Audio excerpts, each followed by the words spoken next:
or one amadu forget to please God, then we have a problem. That is the reason why people put you in Ogo and say, I am na ihe na aka no ka we tinye Chineke ekele. And ihe na-eme kemgbe oge. All the parts of the mass. Lay the first part of the mass, the readings.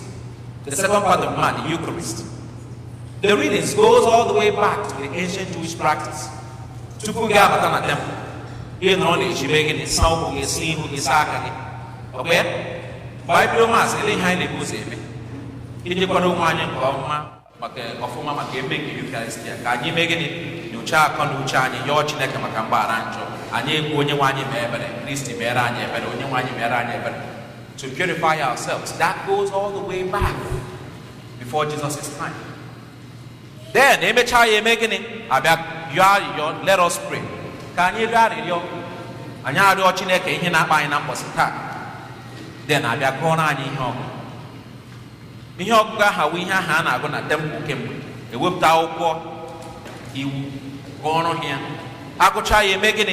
onye isi nchụaja emeghe na akọwara ya onye ọbụla ọya bụ ihe m na-ekwu ugbu a ịkọwa ịkọwa ihe ahụ a gụrụ anyị ka anyị ghọta ihe ọgwụ. So it dates all the way back. Ọ bụ ihe anọketere tete echi bido mewe.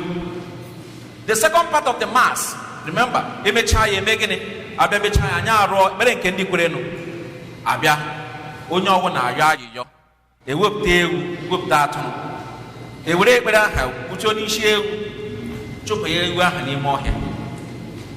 Then atụrụ eme gịnị egbuo ya sụọrọ Chineke gịnị aja. Mgbe anyị kpecha ekpere nke ndị kwere nọ anyị ebunye Chineke ekpere anyị ahụ. Then aja nke ahụ Jesu Kristi tụrụ n'elu ọtọ ọzọ ihe anyị na-eme. Ọ ya mere okwu ahụ fara na-ekwu na anụ nke a rie nụ ya nke a bụ ahụ ma ọ bụghị ahụ fara ka nọ ebe a. Okwu Jesu Kristi kwu kemgbe eri oge 2000 years ago that is still used till today. So there's a reason why we are here. Enwere ihe mere na anyị ji nọrọ ebe a. Anyị nwere okwukwe na ihe anyị nọ ebe a na mbọsị taa iji bịakete Chineke nso ka anyị nwee ike inweta alaeze eluigwe ma anyị gbasa ọsọ nke ụwa. Amen. Ọ ya mere ozi ọma nke mbọsị taa akparamagwa nwaanyị onye Kena aha bara uru ọfụma ọfụma. Marakwa na ihe a onye Kena ha ekweghị na Chineke, ha na ndị Juu anakwana ha aga. Kama nwaanyị a nwere okwukwe na enwere onye ga-azọ nwa ya na ọwụ onye gịnị ọwụ gịnị Jesu Kristi.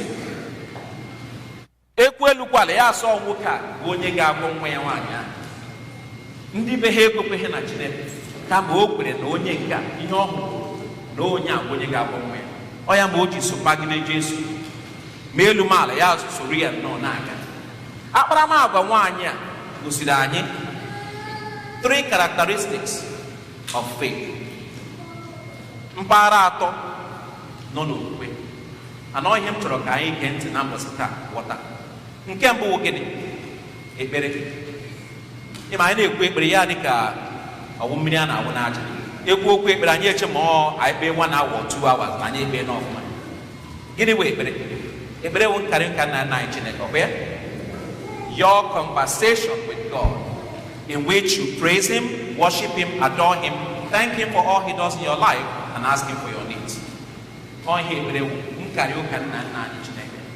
Iroto nwaanyị ahụ si wee shụọ ọnwụ ya na-agwa Jesu Kristi onye nwe anyị bịa gwọ nwa m. Jesu gwa ya nkịtị. Mgbe ụfọdụ otu a ka ọ na-adị anyị ma anyị na-ekpe ekpere ya dị ka Chineke a na-anụ ihe anyị na-ekpe. Nwaanyị a na-ekpekwe na-agakwa na-ekwuchi ike. Jesu agba ya nkịtị. Nọkịta ụmụazị Jesu si ya mekwere na nwaanyị a ihe ọ na-arịọ onye na anyị nsogbu too much. Ya tụgharịa gwa nwaanyị ahụ si ya ọ dịkwana mma ka e were nri ụmụaka nye gị nkịta. Nwaanyị ekwekwe si ya eziokwu kama na nkịta na-erikwere na nkịta na-ada n'elu tebụl ụmụ ebe ha na ụmụaka na-eri nri. Nwaanyị a jụshi ike.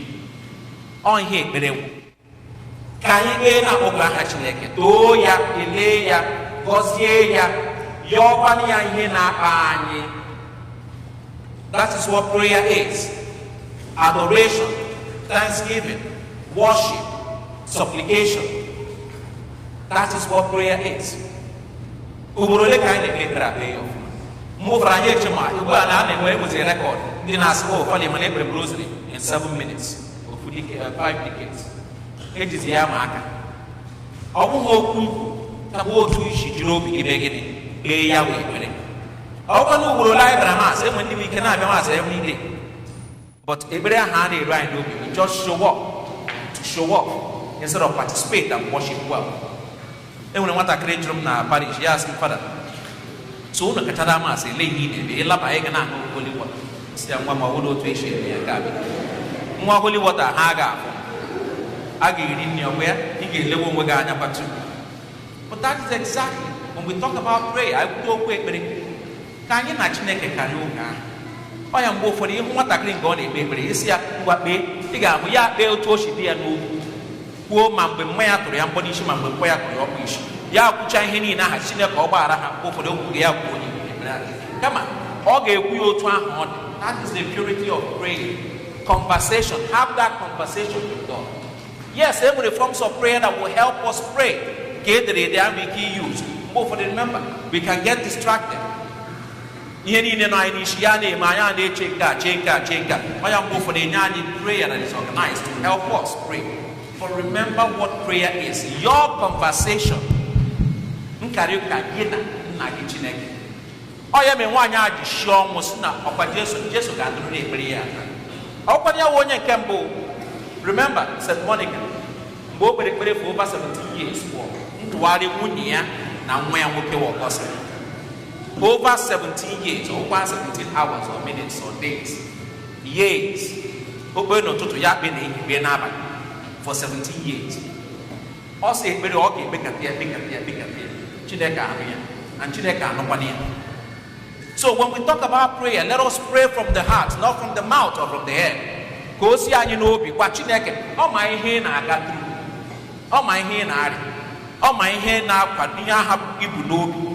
Why you go on one year go shaking on? Oh my hand one yahan I owe Jesus Christ. Mano she can no one gahana you one yahana you ya way it. Go na you na call your tanya.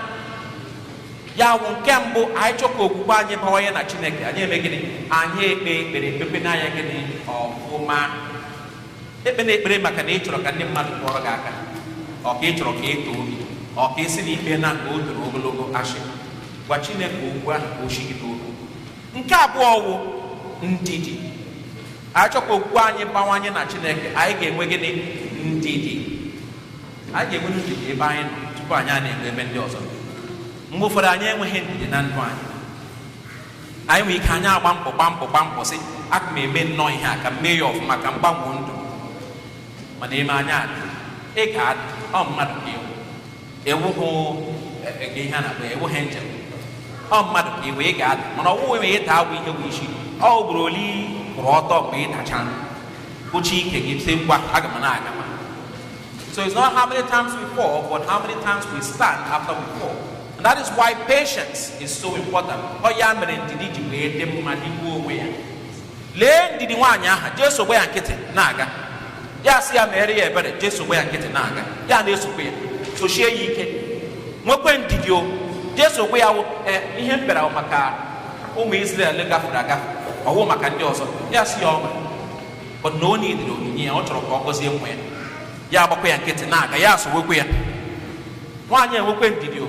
Ya sịkwa ya ọwụ maka gị ka m kwebịa ọ dị mma iwere nne ụmụaka nye gị nkịta nwaanyị sị ekwere m ekwe kama nkịta na-eri nkịta mara adapụ n'oche ndidi nwaanyị a shi ọnwụ shigide ọ ya wụ ihe anyị na-edere na ndụ anyị patience with ourselves anyị bido with onwe anyị yes mgbe ụfọdụ ị ga-agbalị amechaa daa ewu mmadụ ewughị mmụọ nsọ iji shi ike bilie na-agakwa nwee ndidi ahụ ọ ga-eme gịnị ọ ga-adị mma nke kacha nke mgbe kwenu ị na-ekwu okwu ndidi a o shi ike lekwe na nnọọ n'elu crucifix ahụ ledina ihe ọ gara tụrụ maka anyị ndidi o nwere ebe anyị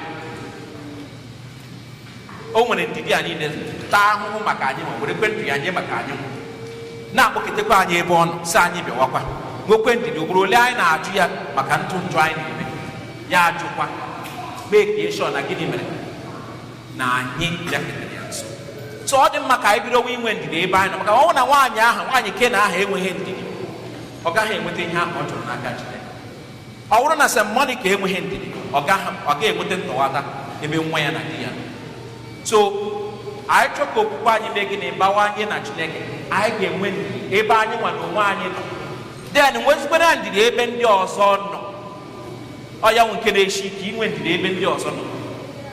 Onye ọbụla imere onye nọ gị n'ihu tụọ ya aka, onye ọbụla na-eme ugbu a tụọ onye nọ gị n'ihu aka. Ọ bụrụ mụnwa tụọ ya aka, tụọ onye nọ gị n'ihu aka, tụọ ya aka. Ụjọ atụ na gị ọ ga-akụ gị ihe ọ na-eme chọọchị anyị. Ngwale anya lee mkpụrụ aka ole na-atụ gị aka, lee nke na-atụ onye aka. Kwa atọ na-atụ gị aka, ofu na-atụ onye aka.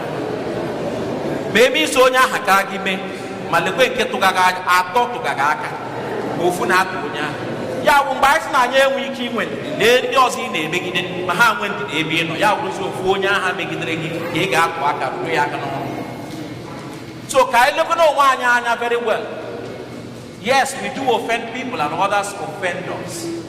So we need to be patient with others as well. Lekọta otu Chineke si nwee ndidi ebe anyị ma n'onwe anyị, lee njọ anyị niile, lee ihe niile anyị mekwadoro ka anyị ka nọkwa ebe a na mkpọsịta ya na-agọzikwa anyị. Mgbe ụfọdụ ị na-ajụ eledu nnọọ ụtọ, eledu ihe m ka ji nọrọ ebe a m nọ na mkpọsịta. Emekwa ije onwe gị ụdị ajụjụ a. Enwe ụbọchị m gachara Sikọ na-abata na-agbafe Florence, immediately m gbafechara Figueroa, o ruhu 5 or 6 minutes moto atọ nọ m n'azụ agbagbu mmadụ abụọ n'ime ya na Florence ebe a nke m si Sikọ abata. So mgbe ụfọdụ ị na-ajụ sị ya ajọsụ mgbafe moto ndị ahụ ugbu a ha nọ m n'azụ dere ihe a mee. Enwe nkesi m sikwe na parish na-apụta ka m na-apụta from Vanessa ka m make a left into Florence. Mbọsị one of my cousins mere baby shower. Immediately m na-apụta otu a tinye isi otu emechie na road, agbapụrụ mmadụ atọ na road ebe a, ha gbọtọrọ ebe a. Ị na-ajụ onwe gị sị ya olee otu o si dị possible, like what did you do differently Chineke na-eji na-agọzi? But ọ bụ ndidi Chineke nwere n'ebe anyị, maka ewepụ ndidi ahụ anyị aga nọ ebe a taa. Amen. Ya mere ka anyị nwekwanụ ndidi ebe ndị ọzọ nọ. Yes, o siri ike mgbe ụfọdụ ya dị ka anaghị eme kama ichewe otu o si dịrị gị ihe onye ahụ mere, ichekwa na nke i mere Jesu na otu o si dịrị ya kama ya mee gịnị gbaghara gị. Nke ikpeazụ anyị chọkwa n'ime ka okwukwe anyị bawanye na Chineke, ihe anyị ga-emewo gịnị? Ntachi obi, ọ ihe ha translate ya, but in English is called perseverance. Ọ bụghị obi abụọ, maka ego ntachi obi ya dị ka obi abụọ, ọ bụghị obi abụọ. Ọ perseverance, ịtachi obi na ihe ị na-achọ na ị ga-eme gịnị? Ị ga-enwetarịrị ya. Kwechiri ike. Ọkwa ịhụ nwaanyị ahụ onye Kena ahụ Jesu gba ya nkịtị ya asọ washi taa anyị ga-ahụ isi ya na-eso ya, marakwa na ihe akwụkwọ Jesu akwụghị ofu ebe o, ha na-aga ije ya soro ha nnọọ n'azụ nọ ga-ahụ etikwu ahụ ị ga-enyere nwa m aka, ya na-eso ị ga-enyere nwa m aka, ya na-eso ya tele ya eme gịnị? Ya agwọ nwa ya. Ntachi obi bara uru na ndụ anyị dịka ndị otu Kristi. Perseverance. Lee nwaanyị aha chiri ọnwụ na Chineke ọ ga-enyere aka, Chineke emekwana gịnị? Nyere ya aka. Otu akwa ka ọ dị na ndụ anyị bụ otu Kristi. Ihe aha anyị na-arụ, ihe aha anyị na-achọ inweta, ka anyị gbaa mbọ rụọ ọrụ ọfụma, tachi obi na anyị ga-enweta ya, shikwe n'ọnwụ na anyị ga-enweta ya, rụọ ọrụ na anyị ga-enweta ya, anyị ga-eme gịnị? Anyị ga-enweta ya. Remember Matthew chapter 7 verse 7. Ask and you shall receive. Seek and you shall find. Knock and the door shall be opened unto you. Ihe o kwuru bụ na ihe aha anyị na-achọ na a ga-eme gịnị? A ga-emerịrị anyị. Ọ bụ ike dị anya nwee ike were ihe awụkwa ihe anyị yọrọ ka a ga-enye anyị, otu ọ ga-enye anyị ihe ka nke ahụ. Ya mee ntachi obi aha bara uru na ndụ anyị iji wee mee ka okwukwe anyị na-aga n'ihu. Maka enwe mgbe ọ ga-eme ya rujuo ya adọrọ, ị na-ajụ ele ihe m ga-eme. Ọ mgbe aha ka okwukwe aha ga-asị gị ike agwụna gị na-aga, Chineke ọ nọnyere gị. Remember Emmanuel, God is with us. Ya mere nke awụ nke dị very important, that spirit of perseverance. Mgbe ụfọdụ enwe mgbe ọ ga-egbuwe gị isi na aga m aga chọọchị taa, ịbịa sị mba Chineke nyere m ndụ, aga m adị ebe. Mgbe ụfọdụ isi ka ime nke isi ele ihe ọzọ, emena m nke ọ gaghị ọfụma, emena m nke ọ gaghị ọfụma, ike agwụna m, ịdị ka ike ọgwụna gị, you want to give up. Mba, chi ọnwụ kwechiri nnọọ si na ọ ga-eme, na ọ ga-eme gịnị? ọ ga-eme. Ọ gbasa onye kwe gịnị eme chi ya ekwe. Chetakwa ọkwa onye kwe ya asụ. Remember, ọkwa ekwe ya asụ ekwe nsu. Kama onye ekwe gịnị eme gịnị chi ya ekwe. Ị ga-ekwe first. Ikwe ha na ọ ga-eme gị, ọ ga-eme gịnị ọ ga-eme. Ya wụ na mbọsị taa ka anyị yọọ Chineke ka onye anyị amara ya na gracia ya, ka anyị nwee ike ime ka okwukwe anyị bawanye ebe ọ nọ. Nke ka anyị pay attention to ihe atọ a nke nwaanyị onye Kenan na-akụziri anyị na mbọsị taa. Ka anyị kpee ekpere ya ọfụma, were obi anyị kpọpụ aka Chineke, gwa ya ihe ndị a na-akpa anyị, kelee ya maka ihe ọ na-emere anyị. Nke abụọ, ka anyị nwee ndidi ebe anyị nọ na ndụ anyị, nwekwe ndidi ebe ụmụ nwanne anyị nọ, maka ọ wụ sọsọ otu a ka anyị ga-esi bawanye n'okwukwe anyị ebe Chineke. Nke atọ, ka anyị nwee ntachi obi kwudosie ike ebe Chineke nọ, maka onye kwe gị na-eme gịnị chi ya ekwe. N'aha Nna na Nwa na Mmụọ Nsọ, amen.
God.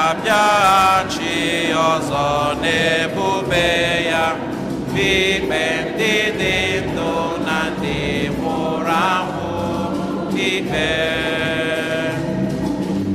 Onye ọchịchị na-enweghị njedebe. Ekwe m na mmụọ nsọ onye nwanyị na-enye ndụ, onye siri na nna na nwa pụta, onye a na-esepụrụ na-etokọnụ ya na nna na nwa, onye si na ndị amụma ekwe m n'otu nzukọ nsọ Katọlik na Apọstọlik, ebupụta m otu baptizma nke mgbaghara njọ. Ana m atụ anya mbilite n'ọnwụ ndị nwụrụ anwụ na ndị ụwa na ndị ụwa.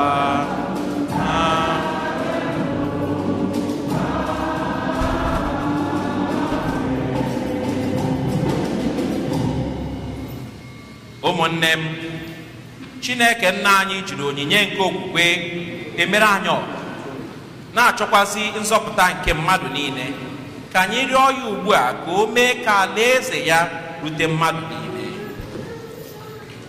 Zamo, zamo, zamo, zamo, zamo, zamo, Chineke m na zam zam zam. Zamo, zamo, zamo, zamo, zamo, zamo, Chineke m zam zam zam. Maka ndị ekweghị ekwe, ka okwukwe na ọnụ ndị kwere ekwe dọta ndị na-ekweghị ekwe n'aka ịhụnanya Chineke. Anyị arịọ gị nwere. Zamo, zamo, zamo, o Chineke mma zam. zamo, Zamo Chineke m zam zam zam. Maka agbụrụ na ọdịbendị dị iche iche, ka ha na-achọsi ike ịghọta onwe ha. Anyị arịọ gị nwere. O Chineke mma zamo, aka na-agwọ ọrịa zamo, zamo Chineke m zamo Chineke m na zam zam zam. Maka ndị na-adazi mba, ka ha chọta ike iji nọgide. Anyị arịọ gị nwere. O Chineke mma zamo, zamo, zamo, zamo Chineke m zam zam zam. Maka onye ọbịa ọbụla, ka a na-emeso ya omume n'ụzọ dị ugwu dịka nwa Chineke ahụrụ n'anya. Anyị arịọ gị nwere. Zamo, zamo, zamo, zamo, zamo, zamo Chineke m zam zam zam. Maka ọgbakọ okwukwe anyị nke St. Eugene, ka anyị kpochapụ ịkpa oke na-abata n'ime anyị niile. Anyị arịọ gị nwere. Zamo, zamo, zamo, ka na-eme mma zam zamo, zamo Chineke m zam zam zam. Maka ndị niile nwụrụ anwụ, ọkachasị ndị a na-echeta na ajamas nke taa, ka ha site n'ekpere na arịrịọ anyị nweta ebere Chineke na ezumike ebere na alaeze eluigwe. Anyị arịọ gị nwere. Nabata ha alaeze gị do ara mkpụrụ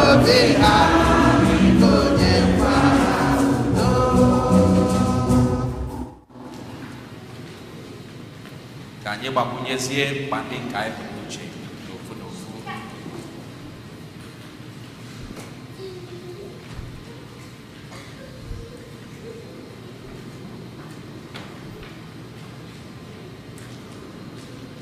Anyari ogi di mweno ani. Samo, samo, samo, samo, samo, samo Chineke mo. Sam, sam, sam. Nna anyị nọ n'eluigwe, gbaghara anyị njọ anyị niile nke anyị mere, ma nye anyị onyinye nke okwukwe, mee ka mmadụ niile mata ebere gị site na Kristi Onyenwe anyị.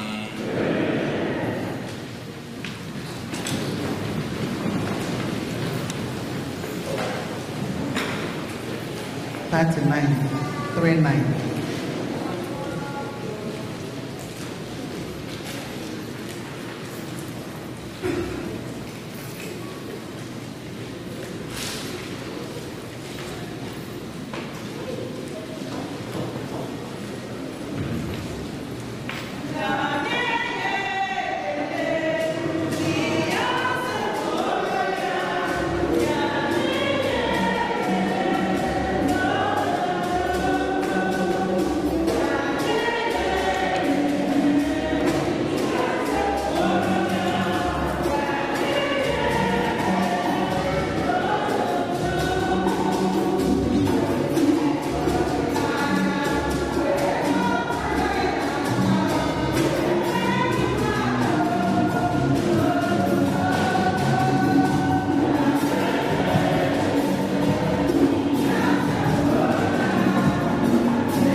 dị ndụ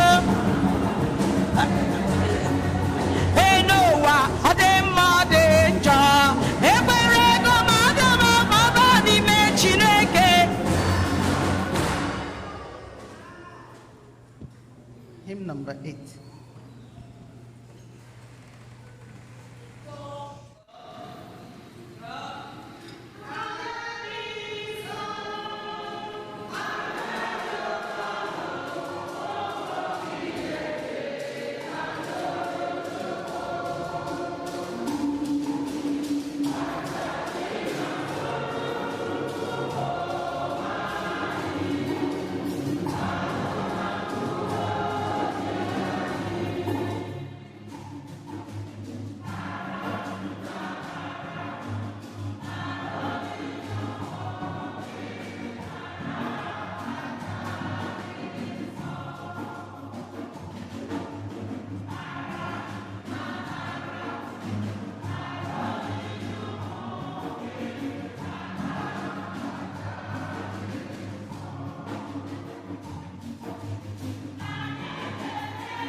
Anụ ụmụnne m ka aja mụ na ụnụ bụrụ ihe ga-asọ Chukwu nna ji ike niile ịnara nụ.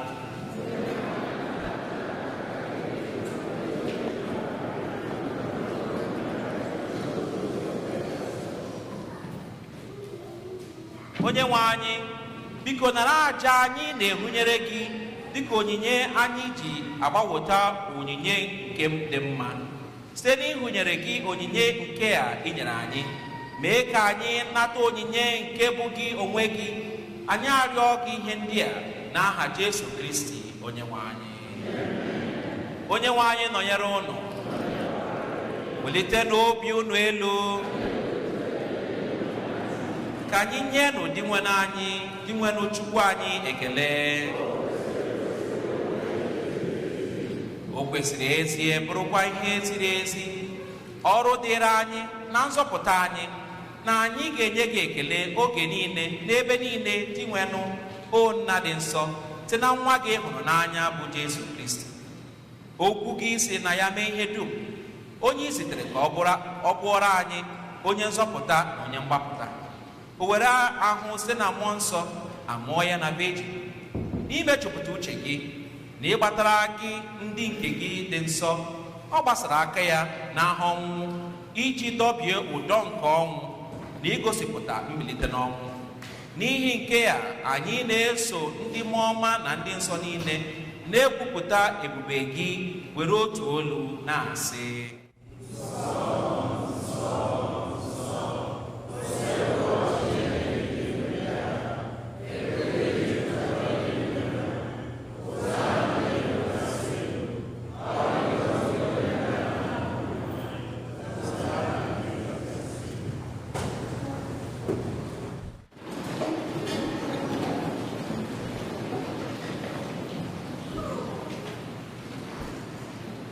ịdị nsọ ezie dị nwenụ bụrụ isi iyi nke adịmasọ ọbụla.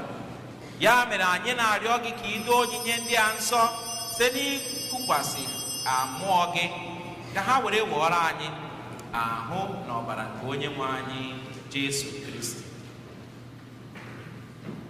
Onye mgbe o kwetere ka edunye ya n'ahụ ọnwụ were achịcha, ka ọ na-enye gị ekele nyawa ya nyekwa ya ụmụazụ ya sị: nara anụ nke ya, rienụ ya unu niile, nke a bụ ahụ m nke a ga-eduru nye maka unu.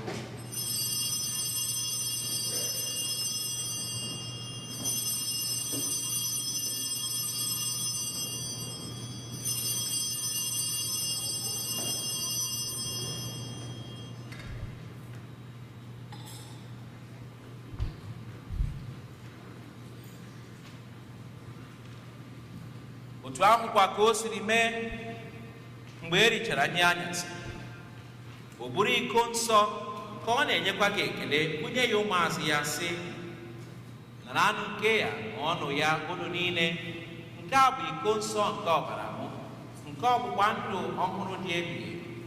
A ga-agba ya n'ihi unu na n'ihi imerime mmadụ, ka e were gbaghara njọ anyị ga, na-emenụ nke ya na ncheta nke m.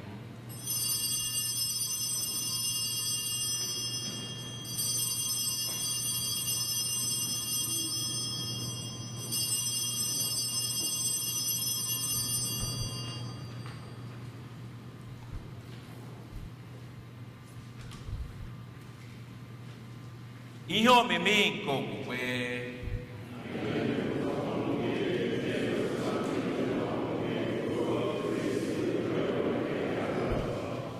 Dị nwenụ, ebe anyị na-echeta ọnwụ na mbilite n'ọnwụ ya, anyị tụnyere gị achịcha nke ndụ na iko nke nzọpụta, na-enye gị ekele n'ihi na ị gụnyere anyị na ndị tosiri ikwuru n'ihu gị na-efe gị.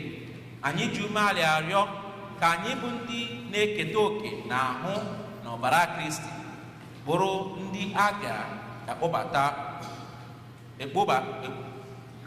ekpo ọba ọnwụ site na mmụọ nsọ.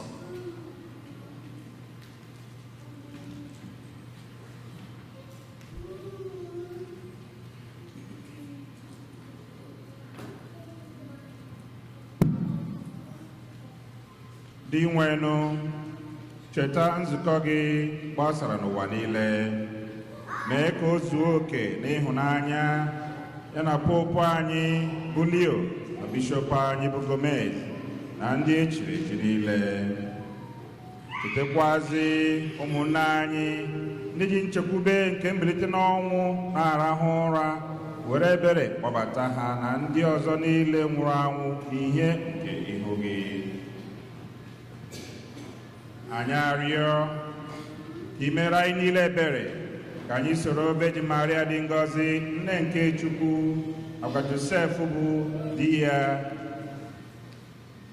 ndị apọstụl dị ngọzi, ndị dị nsọ niile, ndị mere uche gị kemgbe ụwa ta ụwa, keta ekpe ndụ ebighị ebi. Ka anyị sorokwa ha na-eto gị, na-edo gị ebube site na Jesu Kristi nwa gị.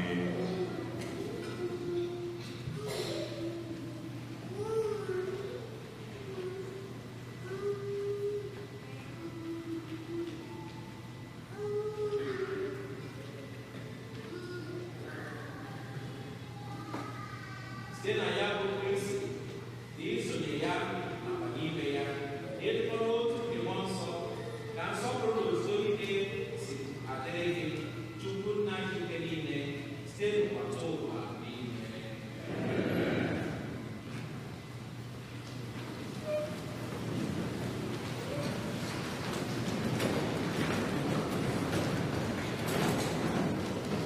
Ebe e nyerela anyị iwu na-enye ndụ, anyị abụrụkwa ndị eji nkụzi nke Chineke were zụọ, ka anyị were ya nkama obi wee kpee.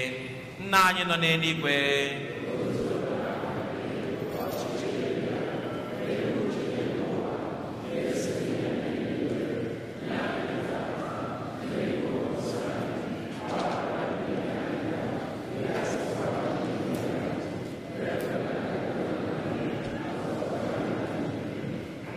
zọpụta anyị na-arịọ o sebụla ụwa na ajọ ihe niile, were ebere nye udo n'oge nke anyị, site n'inye aka ebere gị, ka a zọpụta anyị na njọ oge niile. Anyị ewere gbalaha nsogbu niile, were nchekwube dị asọ na-atụ anya maka mbịaghachi nke onye nzọpụta anyị Jesu Kristi.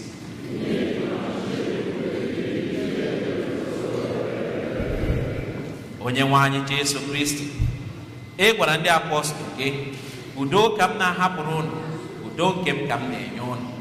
Elekwana anya na njọ anyị ga, kama n'okwukwe nke nzukọ gị, nye ya udo na ịdịkọ n'otu ka uche gị siri chọọ, gị bụ onye dị ndụ na-achị ebighị ebi ebighị ebi. Udo nke osebụla ụwa dịrị unu mgbe niile.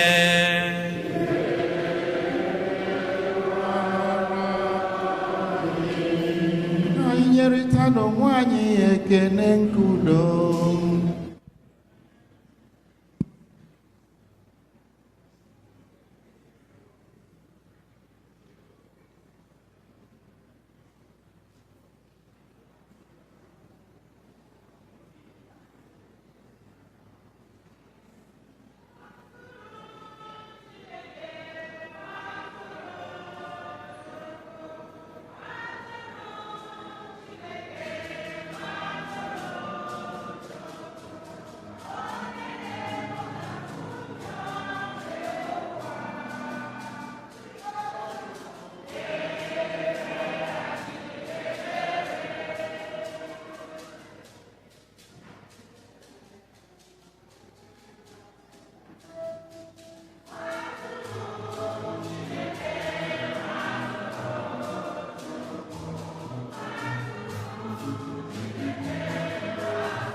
Leenụ nwa atụrụ nke Chukwu, lee onye na-ekpochapụ njọ nke ụwa. Ha dị ngọzi bụ ndị a kpọrọ n'oriri nke nwa atụrụ Chineke.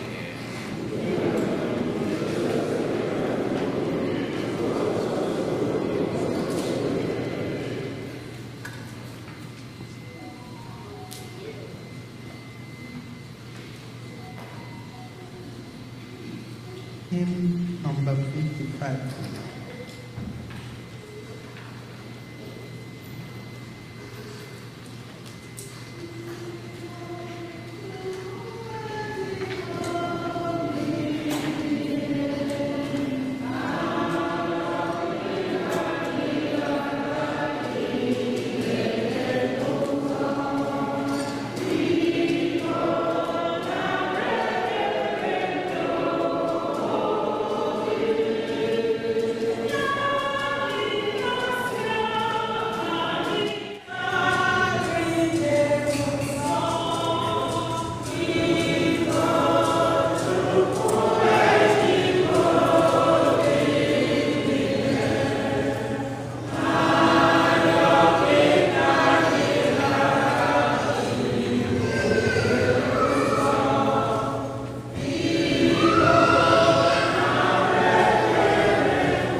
ka anyị rịọ arịrịọ.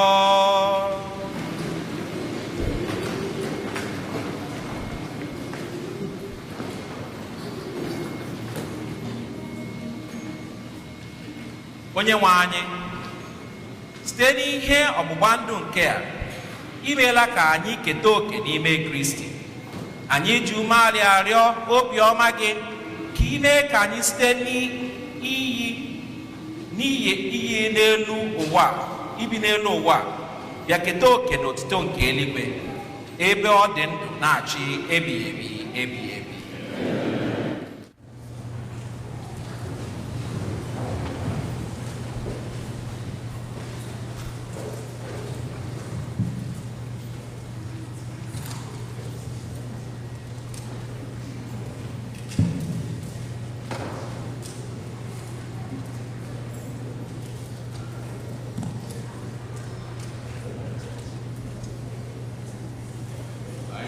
Ọkụ onemone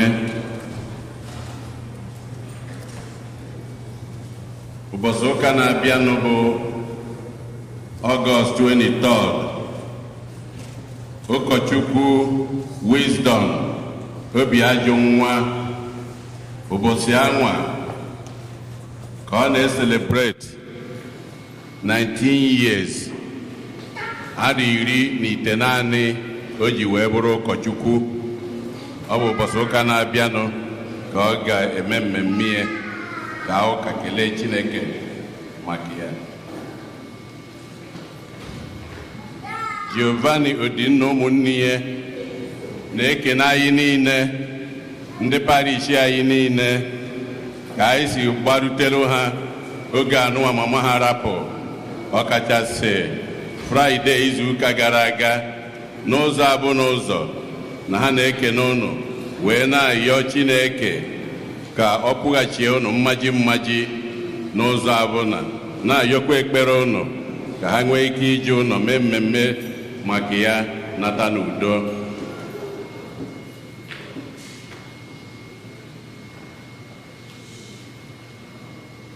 Ka anyị si mmalụ ka anyị si emekwanụ ọnwa Ọgọst, mgbe anyị ji ekene Chineke, anyị ji eme bazaar nke ara anụnwa, monetized bazaar. Anyị bidoro n'ụka izizi, mekwu ya na nke ịbụa, nke taata bụ ụbọchị ịtọ, ụka ịtọ a na-eme ya.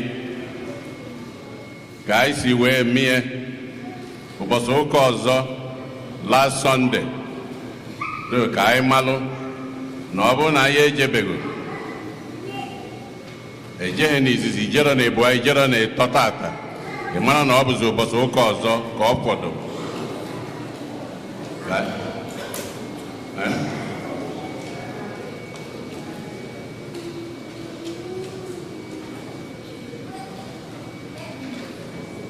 Ọnwa Ọgọst ka anyị ji eme bazaar. So ọfọ ndị si n'ọfọrọ ịbụa, oke nsogbu adịrọ. Ka bete ka anyị ghara idobie na-eche mgbọsị ikpeazụ, ka anyị ghara idobie, ka anyị gbaa mbọ ka anyị niile ndị dị nkwadobe ka anyị mee ya tata, ndị fọdụrụnụ enweghị ike ka anyị mekwuo ya ụbọchị ụka ọzọ. Unu edobezire ka a na-edobie ka ọ na-aga.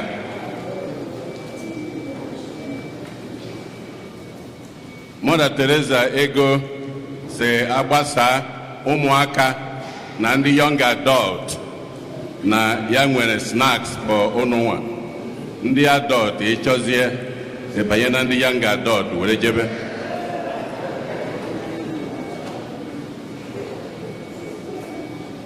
Kịtazi ndị tata bụ ụbọchị izi ha na-abịa ụka ebe a ha kwụrụ ọtọ.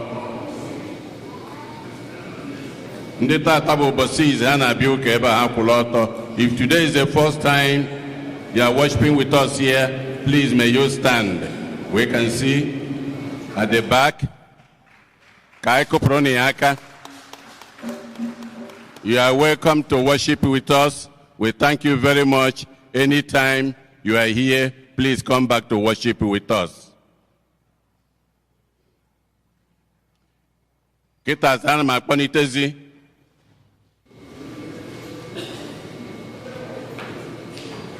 fon na-anụnwa na-akụ mgbe a na-ekwu okwu Chukwu. Ọ na-achọ onye nwe ya arapụ ya na restroom ụmụ nwaanyị ebe a ka esi were weta ya. Ana m akpọlitezi maazị Siwayo Omeakụ maka mmemme nke bazaar anyị ga-agba ọsọ ya na ka ọ bịa ya na ndị otu ya.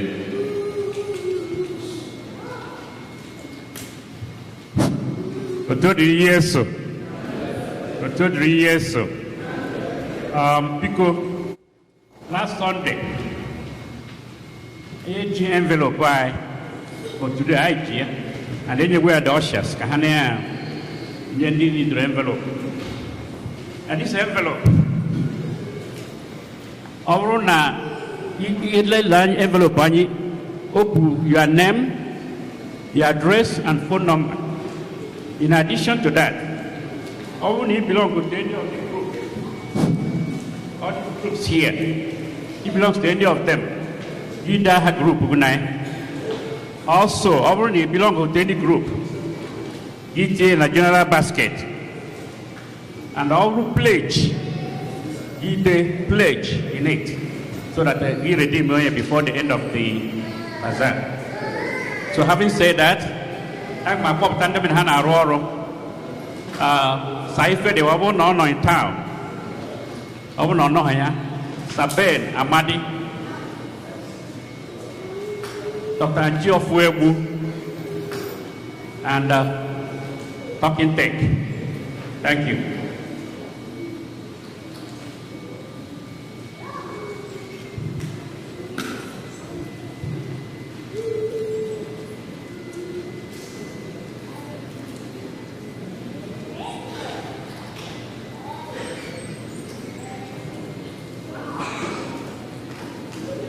Ndị dị nkwadebe, ndị kwa ya nye anyị onu. Ọma Chineke nna Bụ na achọ onye nwe ya. Eze Jizọs, mama dere gị yo, soro m olele ihe ọma Chineke nna mere m. Hello, Tam. Now I'm last week. Mama dere gị ya, onye na-enye ndụ, papa. Mama dere gị ya. Wende, ka anyị gaba, a na-eche anyị ka anyị gaba ozugbo. Kedu ndị ọ bụ ha? Family ọbụla dị ready. Hapụtaba family ọbụla dị ready. Ka anyị si wee na-ekwu, unu ma na AP bụ 500, ewu bụ 300. Family ọbụla dị ready, group ọbụla dị ready, ha mee ka anyị marụ. Ka ndị dị nkwadebe. Sorry, ewu bụ 350. Sorry, ewu bụ 350. Maxwell Ogoke, ezinụlọ Ogoke, ezinụlọ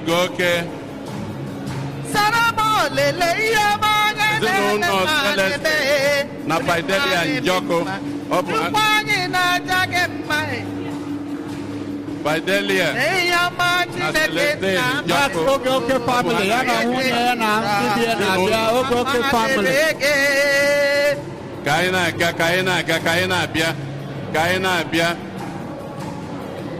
na-abịa. Ha ji ụda efi na-abịa, Mama dere gị ya.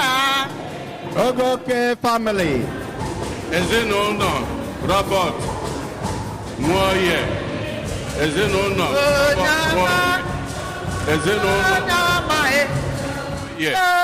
Nwoye, ọ bụ ha na-aga.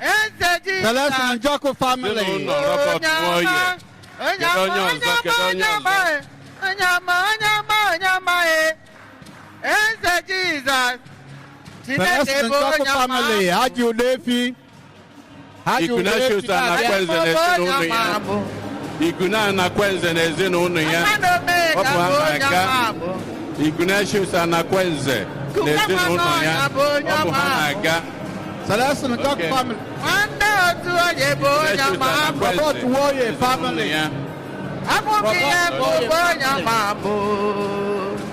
Ngwano.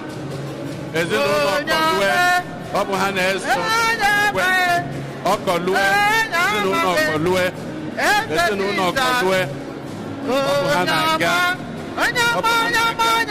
Ndị ọzọ. Ezinụlọ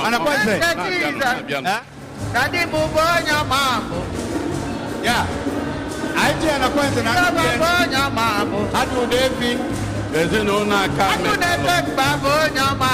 ezinụlọ aka metalụ ezinụlọ aka metalụ ọ bụ ha na-aga ezinụlọ aka metalụ ezinụlọ aka metalụ Obinna Ọkọlue family ezinụlọ aka metalụ na-abịanụ ezinụlọ aka metalụ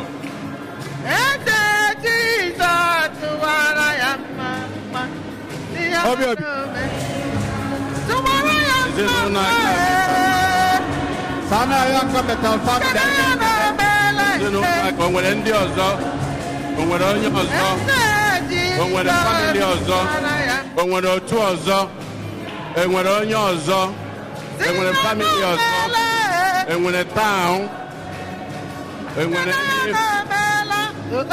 onye ọzọ e nwere onye ọzọ e nwere ezinụlọ ọzọ e nwere grupu ọzọ e nwere town ọzọ ọ bụ na ọgwụgo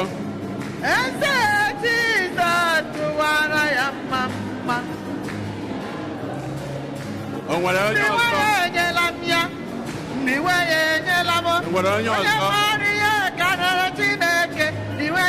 onye ọzọ ịmara ihe karịrị Chineke riwe ya enyela m ịnụla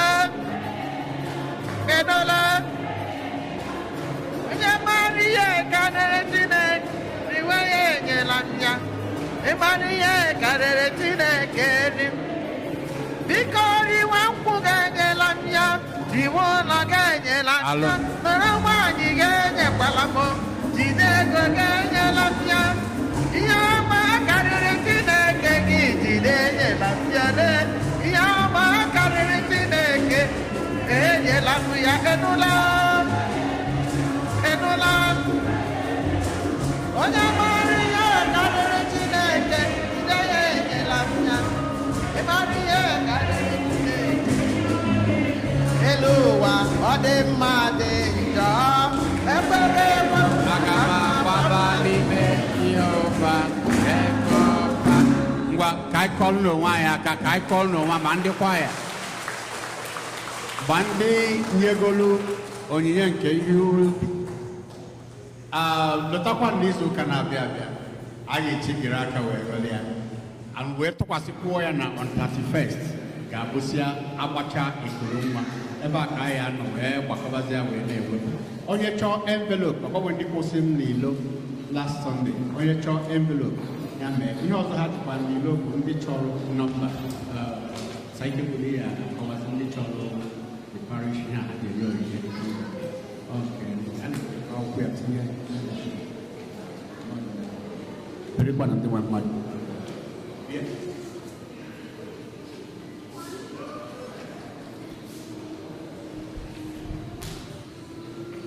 maka envelope eji enye onyinye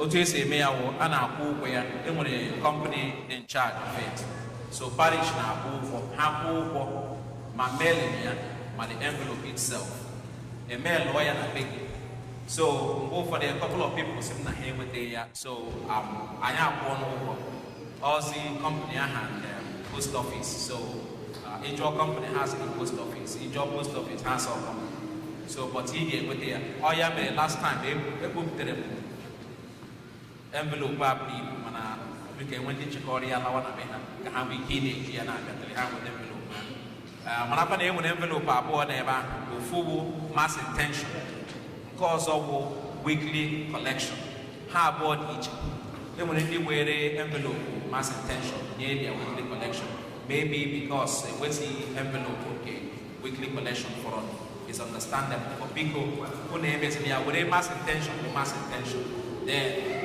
collection. But the one go to so when you went him to pick up every couple of them, they cannot answer.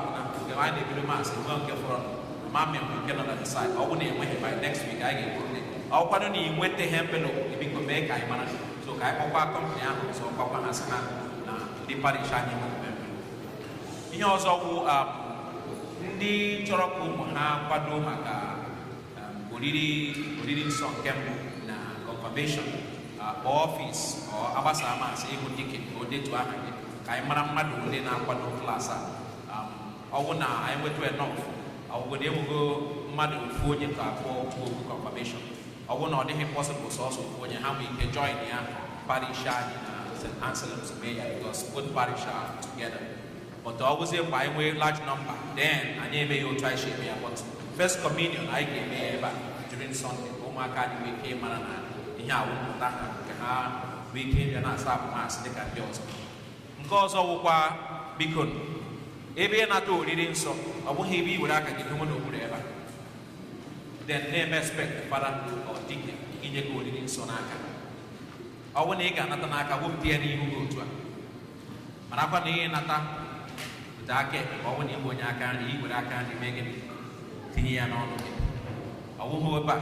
I won't actually not to read so Naka, Wood Daka Gini, Gating go rin Sonaka, Papa no, Aru Christi in another. Because of A be not to read Father or deacon or Eucharistic minister singing Aru Christi, Esa Amen. Mesa Amen, Yenyanaki communion. Because you don't believe in what you are receiving. Amen means you accept and you believe in what you are receiving. So all junior communion, Apapana and Bapta Separa, Nonya or either to so because you didn't answer amen, which means you don't believe in what you're receiving. There's a reason for that word amen. It means that you believe in what you're receiving. So if you're not to so Father or deacon or Eucharistic minister singing, Aro Christ, yes again, Mesa. Communion. Eucharistic ministers take it. If the person does not respond, do not give them communion. Yeah, we know can use it. Or who had you can use it. You also go no matter like Nkuno one no nyaha. August 14, Pope the Rao Kotu, Cardinal in charge liturgy. Guaya Sia Nabiko ya Nyanya Nandi Farana Emesa Emenke Eucharistia. Ega online, ega here. Nea Lunyanya Nandia, ya Wundia Hane Mesauka, Yotua Hokashibueno, Otua Hagoto Seno. Because Otua Heshi Kushia, Kaisho to Ahamea, a woman show, a woman concert, a woman knock, I be an anime, Miawu, easy to any can do to Christ. And in Kekachan, online, so you need no name or one in an army. So no Maria, I got to watch to say why you may go to one. So because Otua Heshi came and because show to Ahamea. I'm on board for them when they make the mass intention. I go here, I talk up why I be fair mass. No, they better hand trans him. For I suppose he be the mass. I want to boy then next week I borrow again. Because and I could no mass intention because the brain ability with the mass intention be on time. McCoy hit the dog came with ever. And I walk in for mass before you with the mass intention, name your father or deacon or say cable. No, I am ready with envelope back. With the mass intention. I want to give mass intention next month. Each of them in Novena. They go low. They number. I want to say they open this. They got me better. Make up with there. And they do envelope back. Every year when GL go for account of parish. If they go in and mass intention. God can hear the moon who are also father when they go to Biko Kabiko. When I got to diocese or who father they were. So mass intention needed and they should have we did we all young age way with them a may account ya of man. Macau may a rate you were not to Waka. No one yes at Saka at the Waka. All young age may a may of man or did also go to Slade. Because of Namas 8 o'clock, not to try. Before you now, I'm sim na ha chọrọ ndị ga-enye ewegara nne na nna ha oriri nsọ n'ụlọ ya bụ ndị na-eji ha so ndị chọrọ inye aka na ministry, extraordinary ministry to the sick at home agbasara masị ime itie dịka nke ode ya aha ga-aga information enwere ndị bụ ike wee awụrụ mkpa gị ọmụma gị ọ nwunye gị na-anaghị abịanwu masị na ọ dị homebound ka anyị nwee ike iwere communion nwegara ya mgbe ụfọdụ ọ na-enye nsogbu mana na anyị niile ebisachara ebisa ọwụhụ like parish ma anyị niile nọ nso na St. Anselm ebe a dịkwa different enwere ndị nke nọ na ị ga-ahụ ọ bụ na ịbịara masị 10 mgbe a bịara masị 10 anyị bidoro late because enwe onye niile communion mgbara achị otu a investment gbara ga nye ya communion first before ma ebido masị so enwere ndị chọrọ inye aka na ministry, extraordinary ministry of the Eucharist to the homebound. And most of the time, especially the family members who can do that, because our samas meet a deacon, go to a information day, and we came in. Konya had to Majuja, who knows also, oh, Naya Warrena, no to Shemea when on a man, and I come out online, Yamagazoro host, Nakotas, Zoro wine. So, Father Gosi, ya willing, Yagosi, and all sacrilege, and I may no, him the Chineke no Waga, ya we have what I'm on to twat. No, they make with the whining, Yagosi, Yanata. It is wrong, very, very wrong. I'm about to Kagisha, away, Father, a West communication, I don't know. The only person that has the right to consecrate the Eucharist is the priest. So, Ama Muye Gahaga, Agabon Gaha, but for Guaram, Yan, Tutwa, Ojo Biam, Msekam, Guya, Gonya, Wana, Mana, Baka, Onara, Oyarawa, Ijiraka, Gimon communicate from the church. The basic church of the Gika church, Emeka, Biko, paying attention to that. Yamanakonya name or the Yaha, Biko. And they were the minister of the Eucharist. He were a Eucharist. Man, I don't trace him. I want to go minister of the Eucharist to homebound.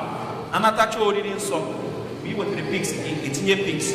Before I need to put them money, not that time already, before I need paper, is he born? Who know what he be? Would he have gone now? Why the him watch? No. Because away when he shot, where he shot. So, because when you receive that, when you receive the body of Christ, this is the formation. Or when you receive the body of Christ, so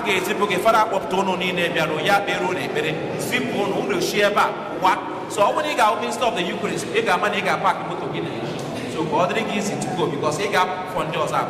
Away being an annual all the way.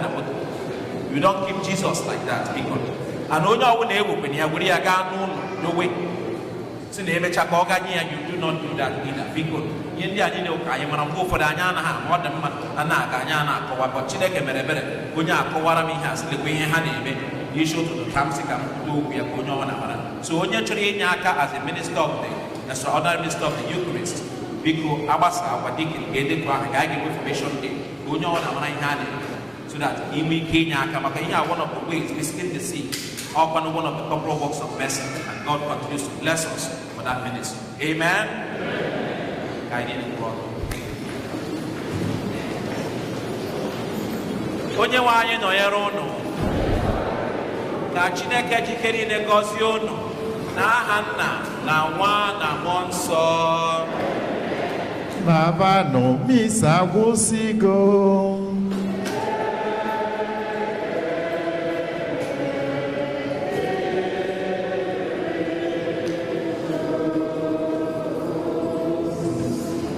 Two, 7, 1.